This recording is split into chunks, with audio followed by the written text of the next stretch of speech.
Sunpost News. Please subscribe for more and more political and all news updates. నమస్కారం. ఈ ఛానల్ని like చేయండి, మీ యొక్క వ్యూస్ని కామెంట్స్ రూపంలో తెలియజేసి సబ్స్క్రైబ్ చేసి మీ ఫ్రెండ్స్కి కూడా ఫార్వర్డ్ చేయాల్సిందిగా కోరుతున్నాను. సరే, నిన్న ఈసీ కొంతమందిని ఆఫీసర్స్ని ట్రాన్స్ఫర్ చేయడం జరిగింది. అయితే వెంటనే మన యొక్క పచ్చపత్రికలు కానివ్వండి, మన చంద్రబాబుజీ కానివ్వండి, వీళ్ళందరూ కూడా ఇదేదో ఈ రాష్ట్రంలో ఇప్పుడు మొదటిసారిగా జరిగిపోయిందని, లేకపోయేటట్టయితే ఆ ఆఫీసర్లకి ఒక రకమైనటువంటి ప్రభుత్వంతో వారికి ఏదో అవిభాజ్యమైనటువంటి ప్రేమ ఉందని చెప్పనని, అందువల్లనే వాళ్ళని తీసేశారనేటట్టుగా రాసుకోవటం చూసాం. అన్ఫార్చునేట్లీ ఆంధ్రప్రదేశ్లో నేను మొదటి నుంచి చెప్తున్నా, ఈ పచ్చపత్రికలు చంద్రబాబు నాయుడు గారితో కలిసి ఆయనకి ఒక రకంగా మేలు జరిగితే అది ఏ ఆఫీసర్ అయినా, ఏ ఎలక్షన్ కమిషన్ అయినా ఏం చేసినా దాని గురించి చాలా బ్రహ్మాండంగా రాయటం. ఒకవేళ చంద్రబాబు గారికి అది ఏదైనా నష్టం జరుగుతుందేమో అనుకున్నా, లేదా ఆయన చెప్పింది చేయకపోతే ఒక రకం, చేస్తే ఇంకొక రకం. ఇది ఇవాళ కాదు, దరిదాపుగా 40 సంవత్సరాల నుంచి ఈ రాజకీయాలు చూస్తున్నటువంటి వాళ్ళకి ఎవరికైనా కూడా తెలిసినటువంటిదే. ఇవాళ ఈసీ ట్రాన్స్ఫర్ చేసినటువంటి కొంతమందిని ఎన్నికలు అయ్యే దాకా, అంటే ఎన్నికల షెడ్యూల్ ఎన్నికలు అయిపోయి నెక్స్ట్ ఇది అయ్యేదాకా వారు ఆ పదవులలో, అంటే ఆ యొక్క దీంట్లో ఉండరు, అంత మాత్రమే. ఆ తర్వాత వచ్చేటువంటి ప్రభుత్వం వాళ్ళకి కావాల్సినట్టుగా మళ్ళీ వాళ్ళని రీఇన్స్టేట్ చేసుకునేటువంటి అవకాశం కూడా ఉంటుంది. నాకు గుర్తున్నంత వరకు రాజశేఖర రెడ్డి గారి సమయంలో అనుకుంటాను, డీజీపీ గారుగా ఉన్నటువంటి సబ్జెక్ట్ కరెక్షన్ యాదవ్ గారిని ట్రాన్స్ఫర్ చేయటం, మళ్ళా రాజశేఖర రెడ్డి గారు గెలిచిన తర్వాత మళ్ళీ ఆయన తీసుకుని వచ్చి డీజీపీగా రీఇన్స్టేట్ చేయడం చూసాం. అట్లాగే ఆంధ్రప్రదేశ్లో చంద్రబాబు నాయుడు గారి సమయంలో మనందరం చూసాం, ఒక చీఫ్ సెక్రటరీని మార్చడం జరిగింది. అసలు జనరల్గా డీజీపీలు ఇట్లాంటి వాళ్ళని చేస్తారు, కానీ నాకు గుర్తున్నంత వరకు, నాకు తెలిసినంత వరకు సిఎస్ని మార్చడం అనేటువంటిది ఒక సెన్సేషన్. అప్పుడు ఆ రోజున చీఫ్ సెక్రటరీని మార్చేస్తే ఎల్వి సుబ్రహ్మణ్యం గారు ఆయన పేరు. చంద్రబాబు నాయుడు గారు చేసినటువంటి విమర్శల్ని కనుక మనం చూస్తే, ఇప్పటికైనా నేను ఒక్కటే చెప్తున్నా మన మిత్రులందరికీ కూడా, ఇవాళ ఈ పచ్చపత్రికల్లో చదివేసి లేకపోతే చంద్రబాబు గారు మాట్లాడంగానే ఇదేదో అనుకునే కంటే కూడా మనం ఒక్కసారి 2014-19లో చంద్రబాబు గారి యొక్క అదేదో అంటారు మన పాత పేపర్లో సార్ చదువుకో, రేపు పరీక్షలు వస్తున్నాయి, ఇంతకుముందు ఏం క్వశ్చన్లు అడిగారో చూడు, ఏం ఆన్సర్లు ఉన్నాయో చూడు అన్నట్టుగా మనం కనుక చంద్రబాబు గారి 2014-19 దూరం కూడా వెళ్ళక్కర్లేదు. మనం కనుక చూస్తే ఏ రకంగా ఎలక్షన్ కమిషన్ని చంద్రబాబు గారు మాట్లాడారు, ఏ రకంగా ఆ రోజున ఉన్నటువంటి గోపాలకృష్ణ ద్వివేది గారి దగ్గరికి వెళ్ళి ఏ రకంగా మాట్లాడారు, ఏ రకంగా ఆయన హెచ్చరికలు చేసినట్టుగా కనిపించింది చూడండి. రెండోది, ఆ రోజున చీఫ్ సెక్రటరీ గారిని ఎన్నికల కమిషన్ అపాయింట్ చేసింది. ఆయన్ని ఎన్నికల కమిషన్ అపాయింట్ చేస్తే సహనిందితుడు, ఇతన్ని ఎట్లా తెస్తారో అని చెప్పని మాట్లాడారు. అంతేకాదు, ఇక మోడీ గారిని అయితే ఎలక్షన్ కమిషన్ ఏం చేస్తోంది అన్నట్టుగా ఆయనకి ఒక దాని ఏమంటారు, ఇది కలిపేసేసి ఆయనకి చాలా రకాలైనటువంటి విమర్శలు చేయటం మనం చూసాం. అయితే ఇవాళ టాపిక్లోకి వద్దాం. ఇవాళ వచ్చేసేసి ఈడ్చి కొట్టిన ఈసీ, జగన్ భక్త ఉన్నతాధికారులను పక్కన పెట్టిన కేంద్ర ఎన్నికల సంఘం అన్నారు. అంటే ఇంతకుముందు చంద్రబాబు గారి సమయంలో 2019 ఎన్నికలప్పుడు మరి వాళ్ళని మార్చారు సిఎస్ని. అంటే చంద్రబాబు గారికి కూడా ఒకవేళ ఆయన ఏమన్నా భక్త ఉన్నతాధికార అనేటువంటిది ఆయనకన్నా తెలియాలి, లేదా పచ్చపత్రిక కన్నా తెలియాలి. వీళ్ళిద్దరికీ కూడా తెలుసుకోవాల్సినటువంటి అవకాశం లేదు. ఎందుకంటే ప్రస్తుతం ఒక ఈర్ష, ద్వేషం, అసూయతో రగిలిపోతున్నారు. ఎట్లా రగిలిపోతున్నారంటే ఎండలు కూడా దానికంటే కూడా తక్కువగానే ఉన్నాయి, అంత రగిలిపోతున్నారు. వాళ్ళు మాట్లాడేది ఐజీ, 3 కలెక్టర్లు, 5 ఎస్పీల బదిలీ, అధికార పార్టీ అరాచకాలకు కొమ్ము కాసినందుకు శిక్ష, ప్రతిపక్షాల అణచివేత, నిబంధనల పాతరకు ఫలితం అని చెప్పాను. అంటే చంద్రబాబు గారి సమయంలో మార్చినప్పుడల్లా కూడా మరి ఇవే వర్తిస్తాయి అని చెప్పనని ఆ రోజున ఎప్పుడైనా రాశారా? రాయలే. ఎందుకంటే ఆ రోజున మాత్రం వేరేగా రాశారు. ఎన్నికల కమిషన్ మోడీ గారి మాట వింటుందని చెప్పన్నట్టుగా మాట్లాడారు. లేకపోతే అసలు ఇది ఎట్లా మారుస్తారు, ఎట్లా చేస్తారు, ఆయన సహనిందితుడు జగన్ గారికి అనుకుంటా మాట్లాడారు. ఇవన్నీ కూడా చేశారు. అఫ్కోర్స్ ఇవాళ అదే ఎల్వి సుబ్రహ్మణ్యం గారు ప్రస్తుతం వారితో చేరారు. ఇప్పుడు అసలు మీరు చూస్తుండండి, ఆయన ఫోటోలు చూపిస్తున్నారు. మొన్న ఎప్పుడు ఎమ్మెల్సీ ఎలక్షన్స్ వచ్చినప్పుడు ఆయన ఒక లెటర్ రాశారు ఎన్నికల కమిషన్కి, ఈ ఎలక్షన్స్ని రద్దు చేయండి అని. కానీ వాళ్ళు 2 ఎమ్మెల్సీ ఎలక్షన్స్లో గెలిచిన తర్వాత రద్దు చేయమని ఆయన మాట్లాడటలే, ఈనాడు వారు మాట్లాడటలే, బొమ్మేసినట్టుంటే ఆయన. సరే, అది పక్కన పెట్టండి. ఇవాళ ఎంత దారుణం అంటే వాళ్ళంతా అఖిల భారత సర్వీస్ అధికారులం అనే ఇంగితం మరిచారు. అసలు ఈ రాసినటువంటి వాళ్ళకి కానీ లేకపోతే మనకు కానీ ఈ రకంగా చూసినప్పుడు ఏమనిపిస్తుందో ఒకసారి ఆలోచించండి. ఇంగిత జ్ఞానం లేదట వాళ్ళకి. ఇంగితం మరిచారు, ఇంగితం మరిచారు. ఏమంటే వాళ్ళు ఐఏఎస్ కలెక్టర్లు చదువుకుంటే వస్తుంది, మనం ఏదో ఒక ఇవి పెట్టేసేసుకుని వ్యాపారాలు చేసేసుకోవచ్చు, లేకపోతే ఏమైనా చేయొచ్చు, అవన్నీ కూడా చేస్తూ ఉన్నటువంటి వాళ్ళు కూడా ఇవాళ చదువుకున్న వాడికి లేకపోతే వచ్చినటువంటి వాళ్ళకి విలువ లేకుండా చేయటం అనేది ఎంత దారుణం అనేటువంటిది వీళ్ళ లాంగ్వేజ్ చూసిన తర్వాత వాళ్ళకి అవకాశం ఉండదు మాట్లాడటానికి. అందుకని వీళ్ళు ఇష్టం వచ్చినట్టు రాసుకోవచ్చు. మరి ఇవన్నీ కూడా ఎలక్షన్ కమిషన్ చూడదు. మన దురదృష్టం ఏంటంటే ఈ దేశంలో గట్టిగా అరిచేటువంటి వాళ్ళకి లేకపోతే ఇట్లా రాసేటువంటి వాళ్ళకే వస్తుంది. 23 మందిని తీసుకుని 23 మంది ఎమ్మెల్యేలను తీసుకుని 4 మినిస్టర్లను చేస్తే ఈ రాష్ట్రంలో ఉన్నటువంటి మేధావి వర్గం అని చెప్పేటువంటి వాళ్ళు ఈ పచ్చ పత్రికలు కానీ ఒక్కళ్ళు మాట్లాడలేరు. అది అసలు అన్కాన్స్టిట్యూషనల్. అసలు నా ఉద్దేశం అయితే చంద్రబాబు గారు ఆ టైంలో తీసుకున్నటువంటి నిర్ణయాలన్నీ కూడా అన్కాన్స్టిట్యూషనలే. అటువంటిది ఇవాళ రోజున మాత్రము వారికి ఇంగితం మరిచారట.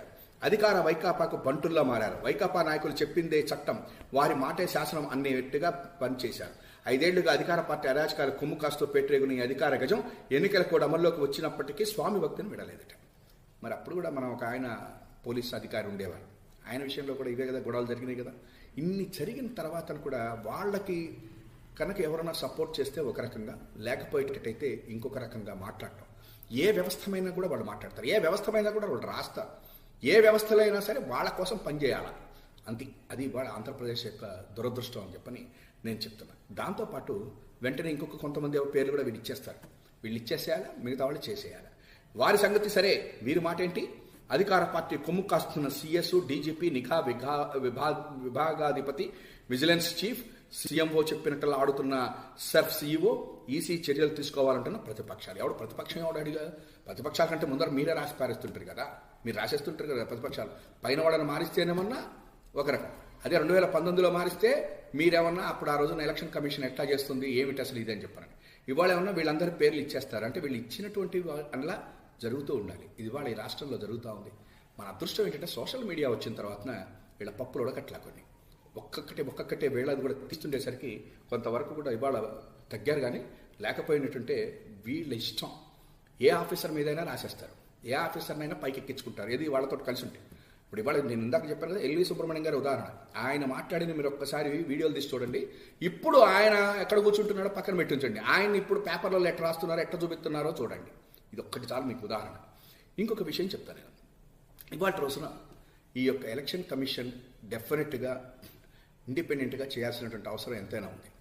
అయితే వాళ్ళు చేసినంత మాత్రం నుంచో, చేయకపోయినంత మాత్రం నుంచో, లేకపోతే ఆఫీసర్లను ట్రాన్స్ఫర్ చేసినంత మాత్రం నుంచో, చేయకపోయినంత మాత్రం నుంచో ప్రజలకి అన్నీ తెలుసు అనేటువంటిది తెలియాలి.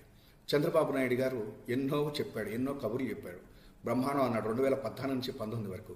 90%, 80% సాటిస్ఫాక్షన్ అన్నారు, సంతృప్తికరంగా ప్రజలు ఉన్నారన్నాడు. ఏమైందో చూశారుగా, 151 సీట్లతో జగన్మోహన్ రెడ్డి గారు గెలిచారు. అంతేకాదు అసెంబ్లీలో కూడా విపరీతమైనటువంటి హేళనగా చేయటం, జగన్మోహన్ రెడ్డి గారిని ఆయన మాట్లాడనివ్వకుండా ఇబ్బందులు పెట్టడం, బూతులు తిట్టడం, ఇవన్నీ చేసి ఇవాళ ఈయన ప్రజాస్వామ్యం ఎట్లుంటుందో, ఈ అరాచకాలు నేను ఇంతకుముందు ఎప్పుడు చూడలేదు అంటుంటాడు. ఈయన ఒక్కడే ఏదో చూసినట్టు, ఈయన ఒక్కడే ఉన్నట్టుగా. ఎన్టీ రామారావు గారు లేకపోతే ఈయన ఎక్కడుండేవాడో మనకు తెలియదు. అంతే నేను ఇవన్నీ ఎందుకు అంటున్నానంటే, ఇంత ఇదిగా ప్రజాస్వామ్యంలో ప్రజల కోసం ఉన్నటువంటి ఇది కనుక సరిగ్గా వెళ్ళకపోతే జరిగే నష్టాన్ని గురించి మనం చెప్తున్నాను. సరే, ఇవాళ రోజున ఇప్పటికి ప్రస్తుతం ఈడ్చి కొట్టినటువంటి ఈసీ, మరి ఈడ్చి కొట్టినంత మాత్రం నుంచి ఈసీ వాళ్ళ ఆఫీసర్లని వాళ్ళని ఈడ్చి కొట్టేసినంత మాత్రం నుంచి రేపు పొద్దున ప్రజలు మిమ్మల్ని డెఫినెట్గా చంద్రబాబు గారిని ఈడ్చి కొడతాడు అని చెప్పని ప్రస్తుతం వస్తున్నటువంటి సర్వేలు. మరి ఆ రోజున కూడా ఈ హెడ్డింగ్ పెట్టి ప్రజలు ఈడ్చి కొట్టిన బాబు అని చెప్పి మనం రాసుకుంటారో లేదో కూడా మనం చూద్దాం. నెక్స్ట్ ఇంకొక టాపిక్లోకి వెళ్తాను. అనుకున్నట్లే చేసింది, గ్రామ వార్డు సచివాలయాల వద్దే పింఛన్ల పంపిణీకి ప్రభుత్వ నిర్ణయం. మనం మొదటి నుంచి చెప్తున్నాం, వాలంటీర్ వ్యవస్థ అనేటువంటిది ఈ దేశంలో బ్రహ్మాండమైనటువంటి ఒక రిఫార్మ్. ఇవాళ 50 ఇళ్లకి ఒక వాలంటీర్ని పెట్టి ప్రతి పథకంలోనూ ఎక్కడ అవినీతి జరగకుండా డైరెక్ట్గా బెనిఫిషరీకి అందేటట్టుగా చేసినటువంటి ఒక మహోన్నతమైనటువంటి, మనందరం కూడా అప్రిషియేట్ చేయాల్సినటువంటి, అభినందించాల్సినటువంటిది, హర్షించాల్సినటువంటిది ఈ రాష్ట్ర ప్రభుత్వం చేసినటువంటి వాలంటీర్ వ్యవస్థ. గ్రామ సచివాలయాలు ప్లస్ వాలంటీర్ వ్యవస్థ. దీనితోటి గ్రామ స్వరాజ్యం ఏదైతే మనం కోరుకుందామో అది వచ్చేసింది. దీంట్లో కూడా చంద్రబాబు నాయుడు గారు మనందరం చూసాం. వాలంటీర్ల గురించి ఆయన మాట్లాడినటువంటి భాష చూసాం. వారు గురించి చంద్రబాబు నాయుడు గారు లేకపోతే వాళ్ళ మిగతా వాళ్ళు లేకపోతే ఈ పేపర్లు, పచ్చ పేపర్లలో రాసింది మనం కూడా చూసాం. అటువంటిది ఇవాటి రోజున ఈయన చెప్తాడు, ఇళ్ల వద్దే పింఛన్లు ఇవ్వాలి. ఎవరు? చంద్రబాబుజీ. తక్షణం పంపిణీ చేసేలా చర్యలు తీసుకోవాలి. సిఎస్ సిఇఓతో ఫోన్లో మాట్లాడిన చంద్రబాబు. అండి మనం ఒక్కటి ఆలోచిద్దామండి ఇవాళ, ఎందుకంటే this election is a very crucial. ఎందుకు ఈ మాట అంటున్నానంటే, ఈ అబద్ధాలు 40 సంవత్సరాల నుంచి ప్రతి ఎలక్షన్కి మాట చెప్పటం, ఇంకొకటి చేయటం చూస్తే ఇవాళ ఇదే చంద్రబాబు నాయుడు గారు ఆయన రాశారు, అవ్వా తాతలు 45 డిగ్రీలు ఉన్నాయి, వాళ్ళు నడుచుకుంటూ వెళ్ళటానికి లేక ఎంత కష్టమైపోతుంది అని చెప్పని మాట్లాడారే. మరి ఈయనకి 14 సంవత్సరాలు నేనే ఉన్నా, ఆ మోడీ గారి కంటే కూడా ఎక్కువ రోజుల పాటు నేనే సీనియర్ని అని చెప్పని ఈ దేశంలో నన్ను మించిన వాడు ఎవరు లేరని చెప్తారు కదా. ఈయనకి ఒక్క రోజన్నా కూడా ఒక ఐడియా రాలేదండి. అయ్యో ఆ పేదలు, లేకపోతే ఆ అవ్వాతాతలు, ఆ దివ్యాంగులు, వికలాంగులు, పాపం మంచం మీద ఉన్నటువంటి వారు, వాళ్ళకి ఈ పింఛన్ కోసం ఎండలో ఇక్కడ దాకా వస్తున్నారా? అయ్యో అవినీతికి డబ్బులు తీసుకుంటే కానీ వాళ్ళకి పింఛన్ రావట్లేదా? అసలు నేను ఇచ్చినటువంటి పింఛన్లు మొత్తం ఎంత? 39 లక్షల పింఛన్లు, వాటికి కూడా అవినీతి ఇస్తే తప్ప, అదేదో ఈనాడు వారే రాశారు, ఈ యొక్క జన్మభూమి కమిటీలు ఒక్కొక్క దానికి తారీఫ్, పింఛన్ కావాలంటే ఇంత ఇవ్వాలి, ఇళ్ల పట్టా కావాలంటే ఇంత ఇవ్వాలి, మీకు లోన్ కావాలంటే ప్రభుత్వం దగ్గర నుంచి ఇంత ఇవ్వాలి అని చెప్పిన ఆయన తారీఫ్ కూడా రాశారు. ఇదే పేపర్ మనకి. అట్లా ఎందుకని చేయలేకపోయాడు చూడండి, ఒకసారి ఆలోచించండి మీరు. ఇవాళ ఈ జగన్మోహన్ రెడ్డి గారు తెస్తే దాన్ని వెన్నుపోటు పొడిచి, అందుకే చంద్రబాబు గారిలో ఉన్న గొప్పతనం అంటే తనే వెన్నుపోటు పొడిచి ఆయనకే పూలదండలేసి ఆ పచ్చపత్రికలు దానికే పెద్ద ప్రశంసలు చూపిస్తూ, అసలు ఈయన కాగా ఇవాళ ప్రశంసిస్తున్నాడో అసలు ఆయన కూడా పైనుంచి బాధపడేటట్టుగా రాస్తాడు, ఆయన మాట్లాడతాడు. ఇవాళ ఈయన మాట్లాడతారండి, రాష్ట్ర ప్రధాన ఎన్నికల అధికారి ముఖేష్ కుమార్ మీనాతో మంగళవారం ఆయన ఫోన్లో మాట్లాడారు. పింఛన్ల పంపిణీపై ఎన్నికల సంఘం ఎలాంటి ఆంక్షలు పెట్టలేదని సిఎస్కు వివరించారు. ఏమంటే ఎన్నికల సంఘం ఆంక్షలు పెట్టిందా లేదా పక్కన పెట్టండి, అసలు యాక్చువల్గా ఈ యొక్క వాలంటీర్లు వెళ్ళి ఈ పింఛన్లు ఇస్తే ఏ రాజకీయ పార్టీకి ఏంటండి ఇబ్బంది? ఒకటి వాలంటీర్లు వైకాపా వారికి ప్రచారం చేస్తారేమో అని ఆయన ఉద్దేశం. దానికోసం అని చెప్పని వాళ్ళని ఇబ్బందులు పెట్టి మొత్తం మీద వాళ్ళ చేత పింఛన్లు వెళ్ళనివ్వకుండా చేశారు. అయితే అది బూమ్రంగ్ అయింది. కుట్రలు పన్ని ఇంకా కుట్రలని ఎదురు తిరుగుతున్నాయి. నేను చెప్తున్నా కదా, మన కర్మ ఇదని చెప్పనని అంటారు, కర్మఫలం అనుభవించాల్సింది ఎవడైనా. ఇన్నాళ్ళు కుట్రలు చేశారు. ఆ ఎన్టీఆర్ గారు చేసి ఉండొచ్చు, ఇంకా ఎంతమంది మంది చేశారు. ఇప్పుడు ఆ మోడీ గారిని కూడా తిట్టకుండా తిట్టాడు. ఆ రోజున అయిపోయింది, ఓడిపోతాడు అనుకున్నాడు, మళ్ళీ ఆయన గెలిస్తే మళ్ళీ ఆయన వెనకాల తిరగటం, ఈ కుట్రలు కుతంత్రాలు ఇవన్నీ కొన్ని రోజులు పనిచేస్తాయండి. ఆ తర్వాతన యాజ్ యూజువల్ మళ్ళీ రింగ్ చక్రం మళ్ళా తిరుగుతుంది. ఆ తిరుగుడిది ఇవాళ వీళ్ళకి కొట్టి ఈ కుట్రలని ఎదురు తిరుగుతున్నాయి, తట్టుకోలేకపోతున్నారు. అది ఇవాళ ఈర్ష్యా దేశాలకి కారణం. ఇక్కడ మీరు కొన్ని చేయాల్సింది ఏంటంటేనండి, దీంట్లో ఈయన అడుగుతున్నారు, సిఎస్ గారు వీటికి సమాధానం చెప్పగలరా? వ్యవసాయ అనుబంధ రంగాల ఉద్యోగులు 14,232. ఇప్పుడున్నది వేసవి కాలం, పంటలు లేవు, వ్యవసాయ పనులు ఉండవు. మరి ఈ ఉద్యోగులు 3 రోజుల పాటు ఇళ్ల వద్దకే వెళ్లి పింఛన్లు పంపిణీ చేస్తే అంతగా వచ్చే ఇబ్బందులు ఏంటి? ఏ పంటలు ఎండిపోతాయి? ఏ వ్యవసాయ పనులకు ఇబ్బందులు వస్తాయో చెప్పగలరా? 2 ఏఎన్ఎంలు, ఆరోగ్య కార్యదర్శులు 12,770. పింఛన్దారుల ఇళ్ల దగ్గరకు వీరు వెళితే వారి ఆరోగ్య పరిస్థితిని తెలుసుకునే అవకాశం ఉంటుంది. Just please note this point. పింఛన్దారులలో అత్యధికంగా ఉండేది వృద్ధులే. వారు ఎదుర్కొంటున్న ఆరోగ్య సమస్యలు తెలుసుకునేందుకు పింఛన్ల పంపిణీ ఉపయోగపడుతుంది కూడా. మరి ఉద్యోగులు పింఛన్ల పంపిణీ చేస్తే వచ్చే సమస్యలు ఏంటో తెలపగలరా? 3 ఎనర్జీ అసిస్టెంట్లు, వారు ఎనర్జీ కార్యదర్శులు 6,784. వ్యవసాయ విద్యుత్ వినియోగం పెద్దగా లేదు, అంత అత్యవసరంగా చేసే పనులేవీ లేవు. వీళ్ళ పింఛన్ల పంపిణీలో పాల్గొంటే తలెత్తే రోజు ఎట్టో వివరించగలరా సిఎస్ అని చెప్పని 3 క్వశ్చన్లు వేశారండి. ఒకళ్ళు వ్యవసాయ అనుబంధ సంఘాలు, రెండోది ఏమన్నా ఈ ఆరోగ్య కార్యదర్శులు, మూడోది ఏమన్నా ఎనర్జీ అసిస్టెంట్లు.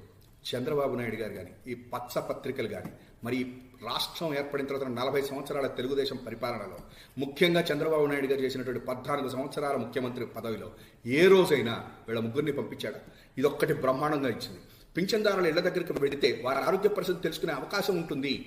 పింఛన్ అత్యధికంగా ఉండేది వృద్ధులే, వారు ఎదుర్కొంటున్న ఆరోగ్య సమస్యలు తెలుసుకునేందుకు పింఛన్ల పంపిణీ ఉపయోగపడుతుంది. ఇదేదో ఏమంటారు, ఇంగితం అనాలా, దాన్ని బుద్ధి అనాలా? ఇప్పుడు ఎందుకు వచ్చిందండి ఈ పేపర్లో? మరి ఇన్నాళ్ల పాటు చంద్రబాబు నాయుడు 14 సంవత్సరాల పాటు ముఖ్యమంత్రిగా ఉన్నప్పుడు రాలేదా? మరి ఆ రోజున ఉన్న పింఛన్లో ఉన్న ఇళ్లకు తీసుకుని వెళ్ళి ఇచ్చారా? లేకపోతే పింఛన్ కోసం అని చెప్పనని ఆర్డీఓ ఆఫీసుల దగ్గర, కలెక్టర్ల దగ్గర పడిగాపులు పడి ఆ ముసలి వాళ్ళు అక్కడనే జీవితాన్ని పూర్తి చేసుకున్నటువంటి వాళ్ళని మనం చూడలేదా? అటువంటిది ఇవాళ వీళ్ళ ముగ్గురి గురించి రాశారండి. నేను ఇవాళ ఈ పింఛన్ల విషయంలో చెప్తున్నాను, ఈ దేశ చరిత్రలో మొట్టమొదటిసారిగా మీరు ముసలాళ్ళు అయిపోయారు, దజ్జాలాగా హాయిగా కూర్చుంటారు, కార్పొరేట్ హాస్పిటల్లోకి పోతారు.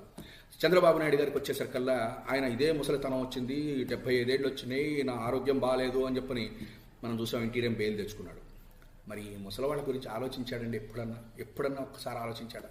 పోనీ ఇప్పుడన్నా కూడా ఆలోచిస్తున్నాడా? లేదే. అరే పింఛన్లు పాపం పేదలు, వాళ్ళకు ఎంత వాలంటీర్లు ఇస్తున్నారు, ఆ 3,000 రూపాయలు ఇస్తున్నారు, నేను ఎంత ఇచ్చాను, 1,000 రూపాయలకి ఇచ్చాను, ఆ తర్వాత ఏదో ఎలక్షన్స్ వస్తున్నాయి 2,000 ఇచ్చాను. అటువంటి పరిస్థితుల్లో ఆ మానవతా దృక్పథం కొంచెం ఉండాలి కదా.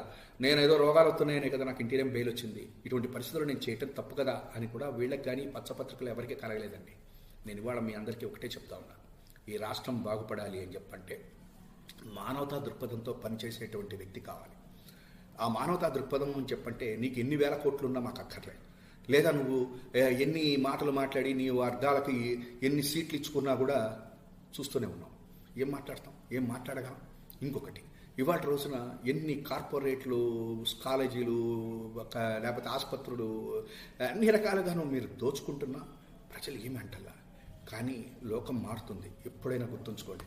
ఇవాళ పేదలు పాలిట వచ్చిన ఈ జగన్మోహన్ రెడ్డి తెస్తున్నటువంటి చేసినటువంటి ఏవైతే ఉన్నాయో, ఈ పింఛన్ ఇవ్వటమే కాదు, ఈ యొక్క పథకాలు ఏవైతే ఉన్నాయో, పిల్లవాడిని చదివించుకోవడానికి ఇస్తున్న అమ్మ ఒడి దగ్గర నుంచి, పేదవాడి కోసం ఇస్తున్న ఆరోగ్యశ్రీ దగ్గర నుంచి, ఫీజు రీయింబర్స్మెంట్ కూడా మీకు ఐడియా రాలేదు. ఆ రోజున రాజశేఖర రెడ్డి గారు తెస్తే ఫీజు రీయింబర్స్మెంట్ ఆరోగ్యశ్రీ వచ్చింది తప్ప, మీరు 14 సంవత్సరాలలో ఈ పథకం నాది, ఈ యొక్క పేదల కోసం తెచ్చిన పథకం నాది అని మీరు ఇప్పటివరకు ఒక్కటి కూడా చెప్పేది లేదు.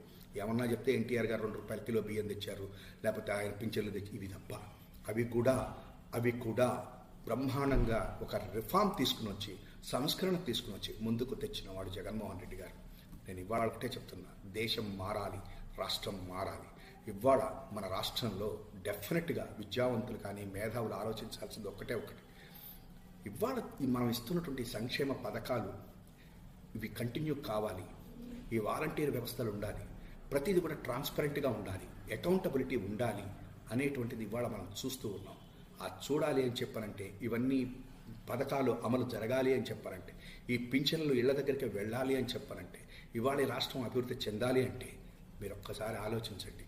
జగన్మోహన్ రెడ్డికి ముందు ఏ రకంగా ఉంది, జగన్మోహన్ రెడ్డి గారు వచ్చిన జస్ట్ ఓన్లీ 55, 56, 58 మంత్స్లో ఈ వ్యక్తి ఇంత చేస్తుంటే, ఎప్పుడో 40 ఏళ్ల చరిత్రను తీసుకుని వస్తే అయిపోయింది. గతం మర్చిపోండి. కొత్త రక్తం వచ్చింది, కొత్త నీరు వచ్చింది, దాన్ని మనం ఎంకరేజ్ చేయాల్సినటువంటి అవసరం ఇవాళ ఉంది అని చెప్పారని నా యొక్క ఉద్దేశాన్ని మీ అందరికీ తెలియజేస్తాను.